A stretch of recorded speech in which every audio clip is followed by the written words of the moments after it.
어느 대학 캠퍼스 교정의 자유 게시판에 큰 글씨로 누가 이렇게 낙서를 했다고 합니다. Jesus is the answer. 예수가 답이다.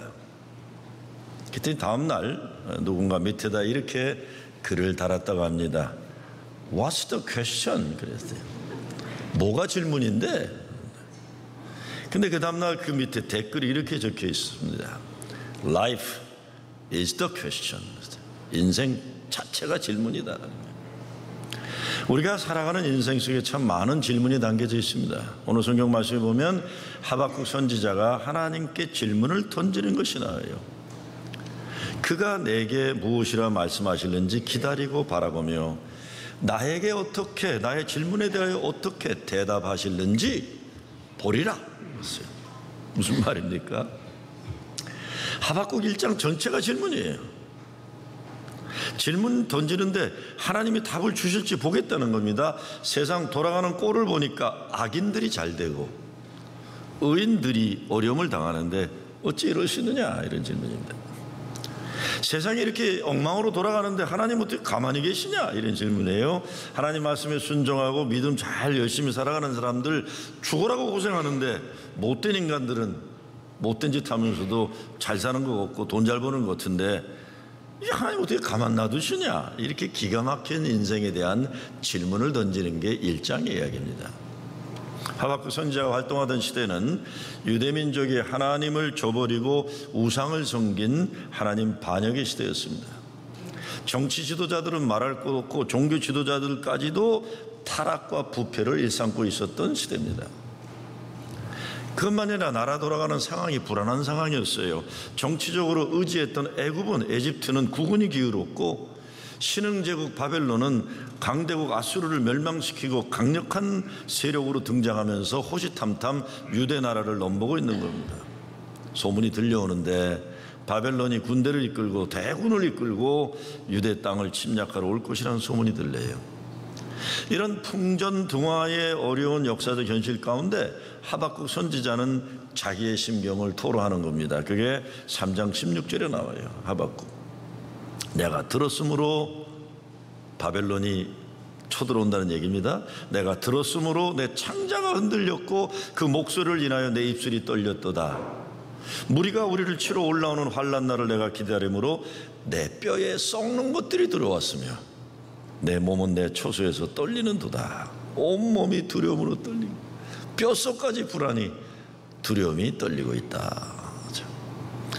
근데 정말 바벨론이 쳐들어왔어요.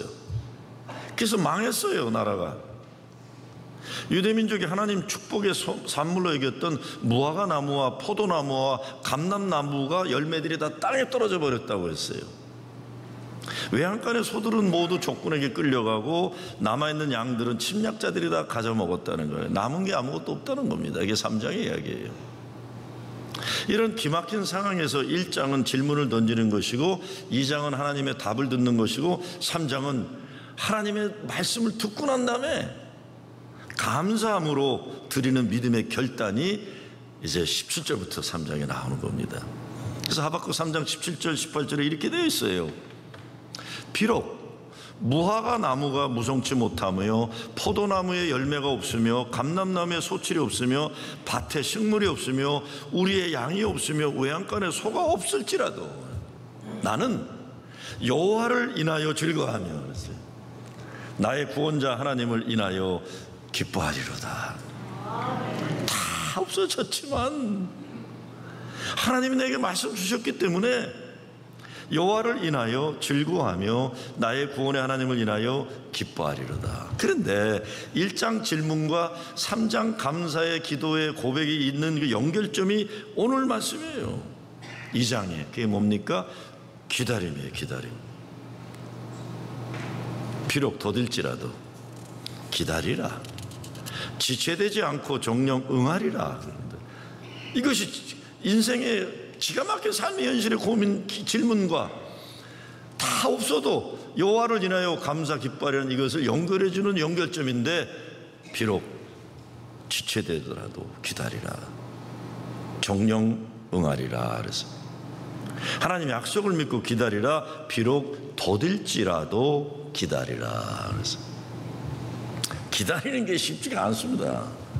얼마 전에도 어느 집사님이 인생에 참 답답한 문제를 가지고 있는 분인데, 자기가 아무리 노력해도 안 되니까, 노력하면 할수록 더 일이 잘못 보이니까 저한테 전화를 했어요. 목사님, 그냥 기다려야 하나요? 어떻게 뭐 할 수 있는 길이 없나요? 내가 어떻게 알아요, 지가 만든 문제를. 그렇죠?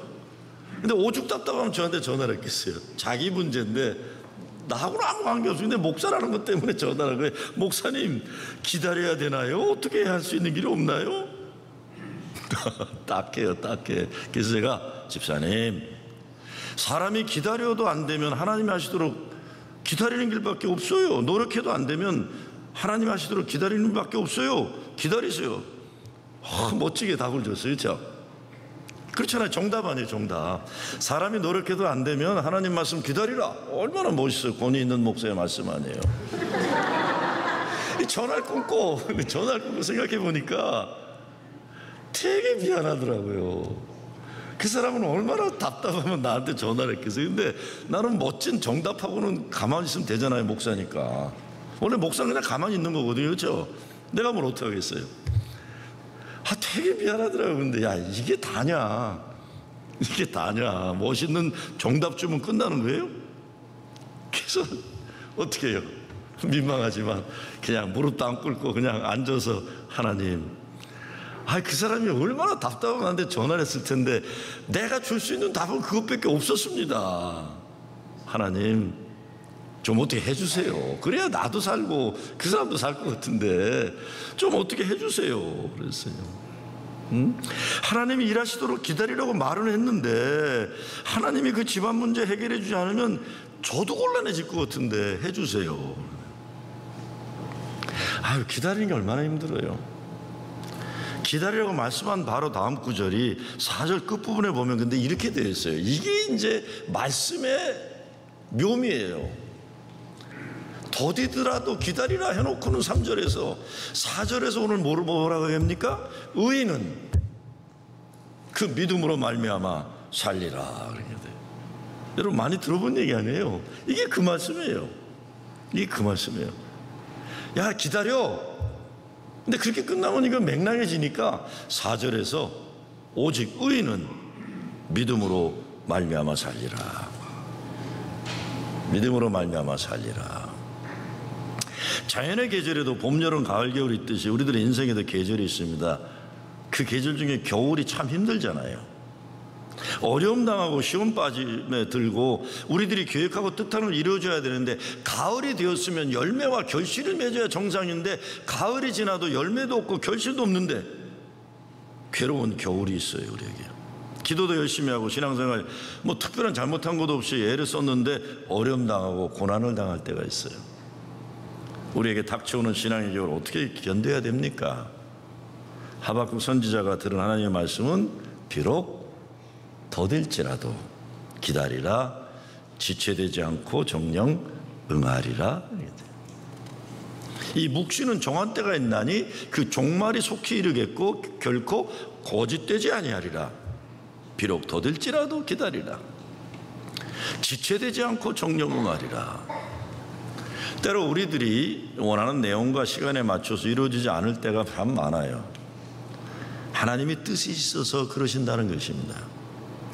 신앙생활에도 겨울이 찾아오잖아요. 우리 인생에 닥쳐오는 겨울을 통해 우리 자신들의 능력에 대한 자신감이나 자존심이 다 죽어버리게 돼요. 그런데 그리함으로 온전히 하나님께 의존하지 않으면 안 되는 존재로 만드시는 거예요. 저는 요즘 참 재미나요. 왜냐하면 젊은 목사들이 어려움을 겪는 걸 보고 참 재미나요.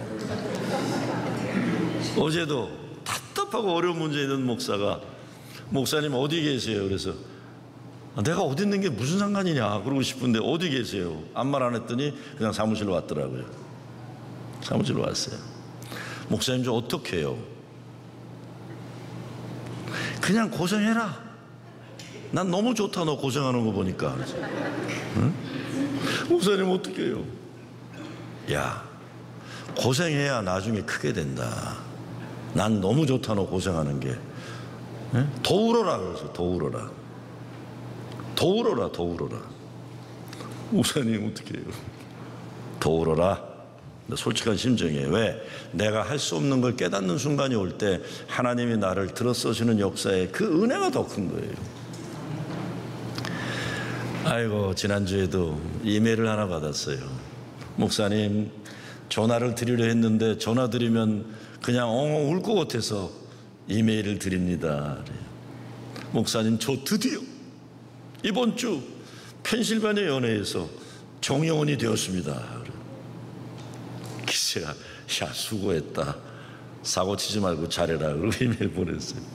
그 친구는 뭐 하는 친구냐면 옛날에 우리 교단이 아니라 기독교 대한감리교 미주연회에 있는데 똑똑한데 그 연회 좀 일이 미래가 안 보이니까 감리사가 그 교단 감리사가 저한테 부탁해서 받았는데 일을 못하고 하여간 그래서 아주 왕따였어. 왕따고 아주 내가 말도 안 해줬어요. 하도 일을 못하니까. 근데 제가 부목들 떠날 때 꼭 한마디씩 해주거든요. 인생 잘 살아라던가 기도해 주던가. 근데 이 친구도 떠날 때가 되니까 목사님, 저도 한 말씀 주시고 기도해 주셔서 그냥 가 임마 그랬어. 내가 너한테는 할 말이 없다. 목사님, 저도 뭐 좀 해주세요. 그래서 그냥 가 그러는데 참 신기한 게요. 난 그런 인간도 처음 봤어요. 누가 보기에도 제가 좀 미인하게 해줬어요. 저도 성격이 별로 좋지 않잖아요. 근데 근데 들려오는 소문이, 근데 필라델피아 쪽에서 목회하는데 자꾸 소문이 들려요. 아무개 목사가 김 목사님한테 사랑을 제일 많이 받았다고 그러던데 누구야? 그러더니 꼭 그러거든요. 사랑 진짜 안 해줬어요. 내가 여러모로 배기 싫은 친구 있잖아요, 살다 보면.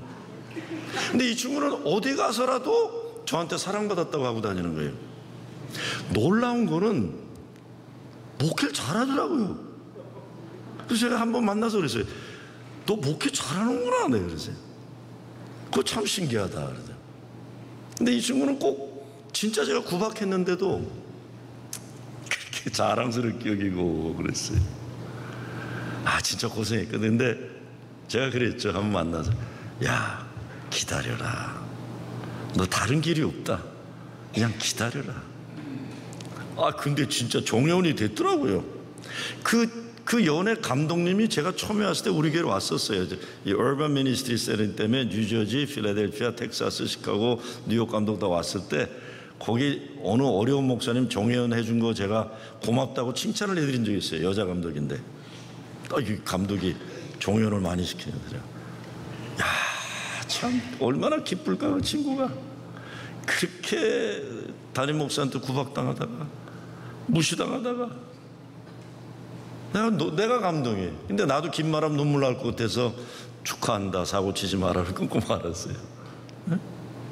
인생에 겨울이 있는데 오히려 이거를 통해 하나님이 열어주시는 은혜를 우린 체험하는 하나님의 기회가 주어지는 거예요. 그렇죠? 하나님이 우리 인생 한복판에 싸늘한 겨울바람을 몰아치게 하시는 잔인한 겨울의 현실이 있어도 우리는 하나님을 의지하고 신뢰하면서 하나님이 뜻하시는 바가 무엇일까 믿음으로 기다릴 수밖에 없는 겁니다. 여러분, 인생의 계절은 지금 어디에 있습니까? 그런데 우리의 인생의 현실보다 더 엄연한 것이 있다면 하나님의 역사하심이에요. 사도 바울은 그래서 보이는 것은 잠깐이요 보이지 않는 것은 영원함이니라 그랬어요. 삶의 현실이 엄연하지만 더 엄연한 건 하나님의 역사하심이에요. 보이지 않지만, 만져지지 않지만. 필립 옌시라고 미국의 가장 알려진 기독교 작가가 있어요. 그분이 내 인생 가장 고통당할 때 하나님은 어디에 계신단 말인가, Where is God when it hurts? 라는 책을 썼어요. 교회도 많이 쓰는데, 그 다음에 책을 또 하나 썼는데 Disappointment with God, 하나님께 실망했을 때라는 책을 썼어요. 근데 그 책 중에 이런 인용 구절이 있습니다. 당신이 꼭 바깥 어둠 가운데 앉아 있을 필요는 없다. 그러나 만약에 당신이 하늘의 별들을 보고 싶다면, 당신이 하늘의 별들을 보고 싶다면 그 별들을 보기 위해서는 어둠이 꼭 필요하다는 걸 알게 된다. 하늘의 별을 보기 위해서는 어둠이 있어야 된다는 겁니다. 밝은 대낮에는 하늘의 별을 볼 수 없다. 여러분이 견뎌내야 할 시련과 고난이 뭡니까? 여러분을 실망시키는 건 뭡니까? 우리 인생에 닥쳐오는 어려운 가운데 어떤 것은 우리가 아무리 노력해도 어쩔 수 없는 것들이 있어요. 그런 거 많죠. 그냥 그래서 가만히 있을 수밖에 없어요. 어제 저 찾아와서 목사님 좀 어떻게 해요? 가만히 있어라. 그래서 네가 아무것도 할 수 없으면 가만히 있어라. 그래서 그냥 가서 저 월드컵이나 봐라 그랬어요. 제가요. 그 뭐 기도할 것도 없어요. 뭐 하나님이 알아서 하시는 건데 월드컵이나 봐라. 그냥 참고 기다릴 수밖에 없어요. 그리고 제 인생에도 보면 여러분도 동의하시겠지만 다른 사람들이 다 좋다 하는 속에 독이 있을 수 있고, 다른 사람이 볼 때 내가 볼 때도 어려운 것 같은데 그 속에 약이 있을 수도 있는 거예요. 너무 내 마음대로 판단할 거 없어요. 그냥 참고 기다리는 거예요. 겨울에 나무들은 겨울을 준비하면 잎사귀를 다 떨궈뜨려요. 겨울에 나무들이 열매 맺으려고 몸부림치지 않습니다. 가을에 열매 못 맺었으니까 겨울이라도 열매 맺으리라 막 싹 피우고 안 그래요. 겨울은 죽어요. 죽는 연습하는 거예요. 죽으면서 위에 있던 에너지가 밑으로 내려가서 봄을 기다려서 생명이 오는 거 아닙니까? 겨울에 몸부림치면서 열매 맺으려고 하면 나무 자체가 죽는 거예요. 자녀 교육도 그렇잖아요. 기다림이, 아는 아이들, 소위 인스턴트 그래티피케이션, 내가 원하는 거 막 지금 안 되면 뒤로 벌떡벌떡 자빠지는 애들 크면서 인간관계 잘 못하고 행복지수가 낮아요. 그렇죠? 어른들도 벌떡벌떡 자빠지는 어른들 있잖아요. 우리 부모들한테 자빠지는 어른들 냅두라고 그래요. 냅두라고. 그거 못 고친다. 지 부모가 못 고친 걸 내가 못 고치냐 그래요. 그렇죠?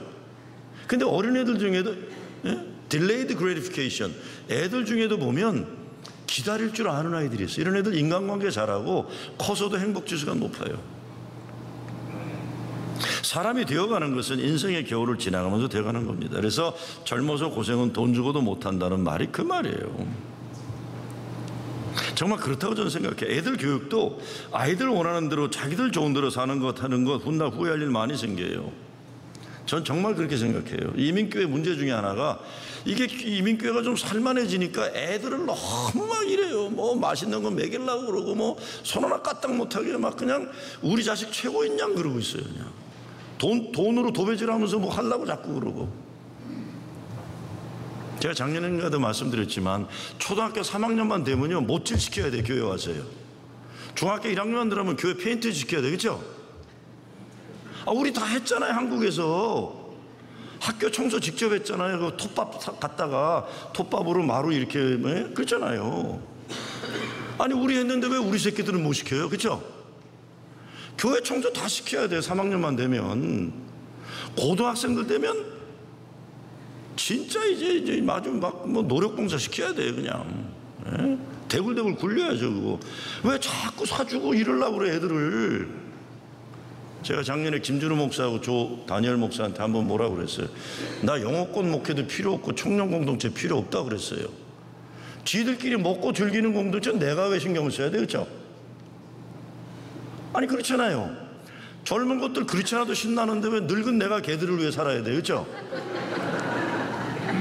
교회를 위해서 헌신하는 청년들을 되지 않으면 나 관심 없다고 그랬어요. 데리고 나가던가 알아서 해라. 100명이 나가도 상관없다고 그랬어요. 교회를 위해서 쓰임받지 못할 청년들이라면 그걸 왜 데리고 살아요? 우리 그렇죠? 진짜예요 이거. 앞으로요 우리 이번 7월부터 3학년만 넘으면 교회를 시키세요. 화장실 청소시키고. 나도 했는데 왜 못해 걔들. 그렇죠? 6.25 끝나고 우리 다 했잖아요. 6.25 끝나고 다 했어요 우리. 그래야 강한 애들이 되는 거예요. 그렇죠? 오래전에 뉴스위크에 나왔는데요 참 재미난 걸 봤어요. 베트남이, 지금은 베트남이 워낙 컸지만 베트남이 이제 미국과 외교관계 수립하고 베트남이 성장하는 과정에 미국에 있는 베트남 사람들, 이민 온 사람들이, 난민으로 왔던 사람들이 열심히 벌어서 돈 남겼다가 보내준다는 거예요. 그런데 이 아틀란타 팬 에이션 아메리칸 커뮤니티 센터라고 있어서 한국 사람들, 이 아틀란타 한인교회하고 아틀란타 연합장로가 같이 시작한 건데 너무 커졌어요. 몇백만 불 예산인데 거기에 이제 베트남 아이들이 여름이면 프로그램을 해요. 그런데 거기 일하는 분이 참 재미난 얘기를 하더라고요. 한 여름이 끝나면 애들 수고했으니까 돈을 캐시로 준대요. 쓰라고. 그래갖고 버스를 갖고 쇼핑센터 데려다 준대. 학교 시작하기 전에 물건 사라고. 재미난 현상을 발견한대요. 한국 애들은 막 산대요. 근데 베트남 애들은 안 산대요. 너네들 왜 안 사냐? 그러면 베트남 청소년 애들이 이렇게 간대요. 나 이 돈 베트남 애는 외할머니한테 보내줘야 된다. 이거 외삼촌한테 보내줘서 집 사는 데 도와야 된다. 무슨 말인지 아시겠죠? 우리 70년대 이민 와갖고 그랬잖아요. 한국 어려울 때 미국은 살만하니까 남겼다가 그냥, 아니 여기서 자란 베트남 애들이 돈 안 쓰고 외할머니한테 보내주겠다는 거예요. 뭐 친할머니는 왜 안 보내준지 잘 모르겠지만 이건 외삼촌한테 보내줘서 베트남에 있는 일가 친척들 잘 살게 도와주겠다. 근데 바로 그 뉴스웨이 그 세션에 똑같은 게 나갔는데 당시에 팔레스타인 청소년들 얘기가 나왔어요. 이 유대 이스라엘에 의해서 팔레스타인 젊은이들이 막 어려움 당하고 중동에 분쟁이 있는데 팔레스타인 청소년들이 공부를 그렇게 열심히 한대요. 공부 열심히 하는 이유가 뭐예요? 서름당하는 우리 팔레스타인 민족이 미래를 위해서 내가 쓰임받는 지도자. 공부하는 목적이 있는 거예요. 고생하는 목적이 있으니 행복한 거예요. 우리 애들도 그렇게 키우자고요. 네? 우리가 좀 살만해지니까 미국 와가지고 애들이 이게 누구 집 식구인지도 모르게 키워버렸어요. 다요. 지 부모 귀한지도 모르고 지 할아버지 할머니 귀한지도 모르고 한국 교회 우습게 여기고 한국 사람인 거 굉장히 부끄럽게 여기려고 케이팝 노래나 들을 거 이러고 앉아있지 정말 공동체를 위해서 희생하는 아이들 못 키운 거예요. 우리 실패했습니다. 지금부터도. 그래서 어떻게 하자고요? 3학년만 되면 교회 청소시키고 중학교 1학년 되면 화장실 청소시키고 할렐루야. 조금 더 저는 과장이라고 안 생각합니다. 미래에 대한 확실한 목적이 있고 왜 살아야 되는지 거룩한 목적이 있는 아이들을 강한 아이들로 우리가 키워야 되는 거예요. 정말 이민교회 보세요. 중산층 좋은 서버브에 있는 교회들 보면 다 이게 애들 그냥 돈으로 뭔가 하려고 프로그램으로 다 바뀌었네. 그러니까 애들 위하다가 애들 버리는 거예요. 그거요. 고생시켜야 돼요. 고생시켜야 돼요. 인생의 겨울이 필요합니다. 하나님은 오히려 그 과정을 통해 우리 인생의 목적을 분명하게 하고 의미를 부여하기 때문입니다. 시편 31절에 보면 다윗이 이렇게 고백합니다. 내 시대가 주의 손에 있사오니 My times are in your hand. 우리의 모든 게 하나님 손에 달려있다. 그래서 우리는 하나님의 때를 비록 더딜지라도 기다리는 겁니다. 사도 바울이 말합니다. 우리가 알거니와 하나님을 사랑하는 자 곧 그 뜻대로 부르심을 입은 자들에게는 어떻다고요? 모든 것이 합력하여 선을 이루느니라. 아멘. 우리가 하나님을 사랑하는 것, 하나님의 사랑을 포기하지 않으면, 하나님의 뜻에 살기를 중단하지 않으면 지금 우리의 모든 노력과 헌신과 희생이 합력하여 선을 이룰 것이라는 약속입니다. 겨울도 그냥 지나가면 아무 소용없어요. 그 겨울 속에 생명의 씨앗을 품고 지나가야 돼요. 지금은 겨울이지만 그 속에 봄을 기다리며 피어나기를 바라는 하나님이 주신 사랑의 씨앗, 위대한 하나님 역사의 씨앗, 인생의 겨울에 거룩한 소원을 가슴에 품고 사는 겁니다. 내셔널 밥솥을 만든 일본 마쓰시다 그룹의 창설자 마쓰시다 고노스케 회장이 자신의 성경 비결에 대해 이렇게 말했습니다. 하나님께서는 나에게 세 가지 은혜를 주셨다. 첫째는 가난의 은혜다 그랬어요. 가난했기에 어릴 때부터 구두답게 신문팔이 등 세상 경험을 두루 쌓을 수 있었다. 아마 우리 교회 장로님들은 다 동의하실 얘기예요. 그렇죠. 지난주인가 로스앤젤레스 타임스, 미국의 굴지의 신문사를 인수한 사람이 누구예요? 중국 사람 아니에요. 중국 동포, 중국 차이니스 아메리칸. 근데 그 사람이 LA 타임스를 인수하면서 뭐라고 썼냐면 자기 이민 와서 뭐 했다고요? 신문 배달했다고 했어요.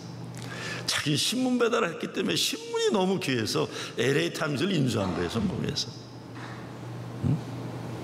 가난이, 그 가난을 통해 안 해본 일이 없어 세상 경험을 두루 쌓을 수 있었다. 둘째 은혜는 몸이 약한 것이었다 그랬어요.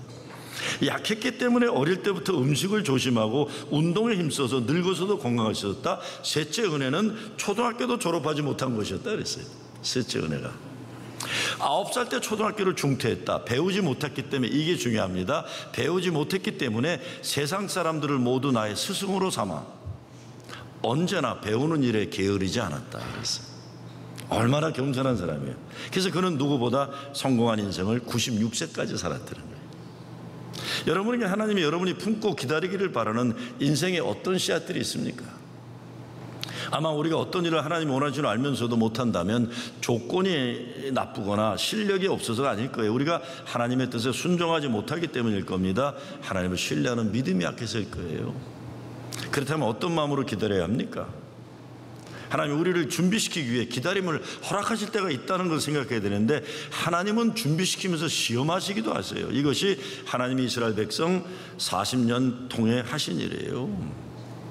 근데 하나님 여호와께서 이 40년 동안에 너로 광야의 길을 걷게 하신 것을 기억하라. 이는 너를 낮추시며 너를 시험하사 내 마음이 어떠한지 그 명령을 지키는지 아니 지키는지 알려 하심이라. 그래서 낮아지는 경험을 주는 거예요.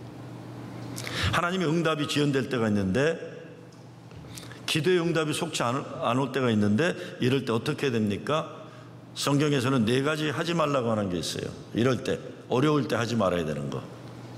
첫째, 두려워하지 말라. 내가 너와 함께 하리라 그랬어요. 둘째, 속 태우지 말고 믿고 기다리라. 셋째, 약해지지 말고 강하고 담대하라. 넷째, 잊어버리지 말고 기억하라. 그래서 하나님의 은혜를. 기다릴 때 우리는 두려워하지 말아야 됩니다. 왜 두려워합니까? 하나님을 생각하지 않고 나를 괴롭히는 사람을 너무 크게 생각하는 거예요. 하나님을 믿고 기다려. 두려워하지 마라. 하나님이 함께 하신다는 믿음이 있는 사람은 두려움을 이기기도 하고 쉽게 교만해지도 않고 하나님께 맡기고 하나님을 의지할 수 있는 겁니다. 염려하지 말아라. 안달하지 말아라. 자기만 안달하는 게 아니라 사람들 달달 먹는 보채는 사람들 있잖아요. 그러다가 사고 치는 거 아니에요. 민수기 25장 1장에 보면 광야에서 이스라엘 백성들이 불평합니다. 백성이 하나님과 모세를 향하여 원망하되 어찌하여 우리를 애굽에서 인도하여 올려서 이 광야에서 죽게 하는고 이곳에는 식물도 없고 물도 없도다. 우리 마음이 박한 식물을 싫어하노라. 하나님 약속 믿고 광야 길을 가야 되는데 모세에게만 불평해 하나님을 불평하다가 2달이면 걸릴 길을 40년을 걸어가는 겁니다. 잠언 19장에도 지식 없는 소원은 선치 못하고 발이 급한 사람은 그릇하는 이라고 그랬어요. 주여 주여 아무리 외쳐도 하나님의 뜻이 뭔지 지식 없으면 소용없는 거고 하나님 성령보다 앞서서 급한 사람은 그르친다는 거예요.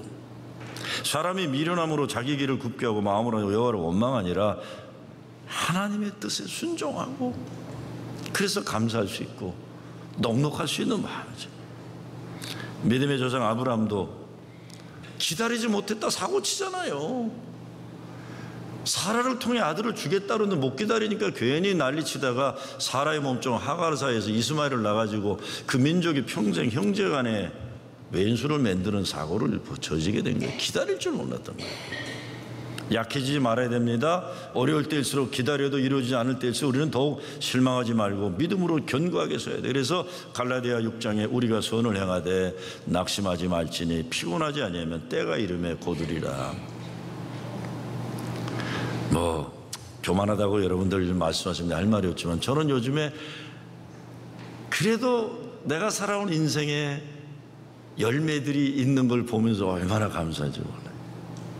그래도 여러분이 볼 때 제가 40살 젊은 목사처럼 보일지 모르지만 제가 그래도 6학년을 넘어섰잖아요. 그러다 보니까 무슨 일이 있냐면 하여간 그 40대 50대 30대 젊은 목사들이 또 옛날 교인들이 기쁜 일이 있고 어려움이 있기만 하면 목사님 감사합니다.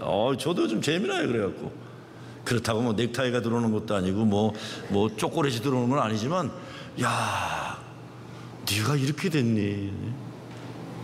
이 파송 시즌 바뀔 때마다 그냥 들려가면서 목사님 기도해 주세요. 그게 재미나더라고요. 재미나더라고요. 감사한 거죠.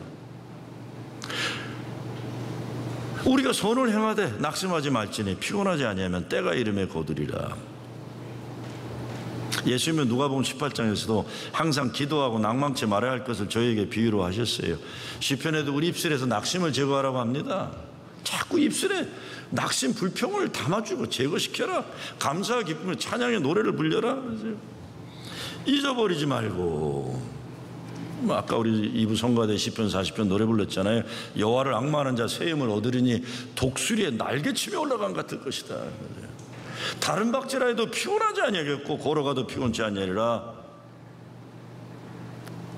마지막 잃어버리지 말고 하나님의 은혜를 기억하라 한다. 하나님이 우리를 어떻게 지난날 도우셨는지 기억하지 못하면 우리는 광야의 인생길에서 약속의 땅으로 갈 수가 없어요. 기억해야 돼요. 기억해야 돼요. 난 무슨 연고인지 모르겠어요. 어제부터 눈만 감으면 아버지 얼굴이 떠올라요. 이게 무슨 사인인가? 아무 의미 없는 일이 일어나요. 어제부터 눈만 감으면 우리 아버지 얼굴이 떠올라요. 50년 전에 돌아가셨거든요. 신기해. 왜 그럴까? 근데 웃고 계세요. 이렇게. 나 칭찬하는 걸까? 잊지 말라는 거야. 잊어버리지 말아라. 하나님의 은혜를 기억하라. 하나님이 우리에게 주신 그 거룩한 목적, 꿈, 비전 잊지 말아라.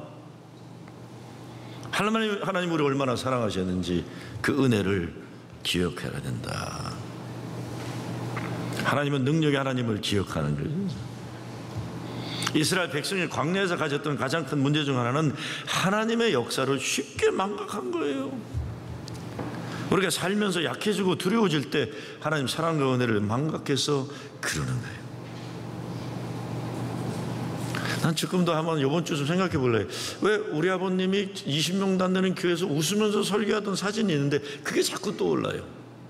20명도 안 되는 교회 월급도 못 받는 목회하면서 설교하셨는데 천하의 가장 행복한 모습에 웃는 모습이 있어요. 그 사진이 있거든요. 그게 자꾸 눈만 감으면 떠올라. 좋은 거죠, 원사님 이거. 네. 좋은 것 같아요. 시편 106편에도 저희가 미국의 그 행사를 잊어버리며 그 가르침을 기다리지 아니하고 그렇지요. 기다려야 돼, 기다려. 하박국 선지와 같은 상황은 아니지만 우리가 살고 있는 세상에 얼마나 많은 질문이 있습니까?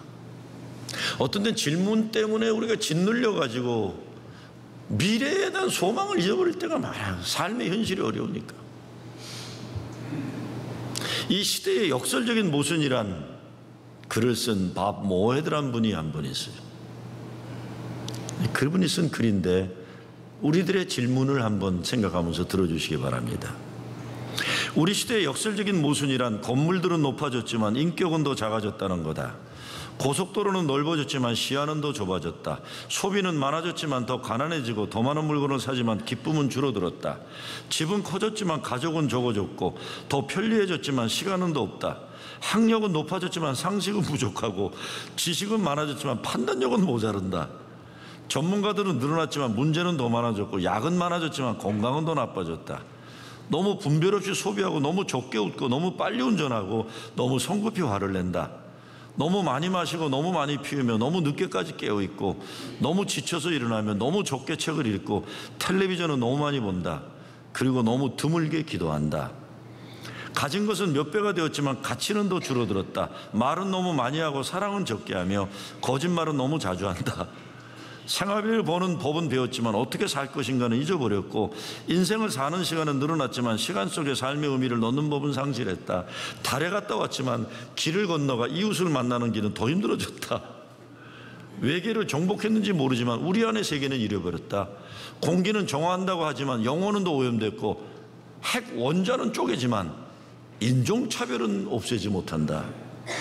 자유는 더 늘었지만 열정은 줄어들었다. 키는 커졌지만 인품은 왜소해지고 이익은 더 많이 추구하지만 관계는 더 나빠졌다. 세계 평화를 더 많이 얘기하지만 전쟁은 더 많아지고 여가 시간은 늘어났어도 마음의 평화는 줄어들었다. 더 빨라진 고속철도, 더 편리한 일회용 기저귀, 더 많은 광고 전단, 그리고 더 줄어든 양심, 쾌락을 느끼게 하는 더 많은 약들, 그리고 더 느끼기 어려워진 행복. 그랬어요. 이 시대의 질문이에요. 이 시대의 질문인데 이 질문의 답은, 영원한 정답은 Jesus is the answer. 예수가 답이다. 암담한 역사적 민족의 현실 가운데 하박국은 하나님이 기다릴 말씀대로 순종했고 결국 감사의 노래를 부를 수가 있었어요.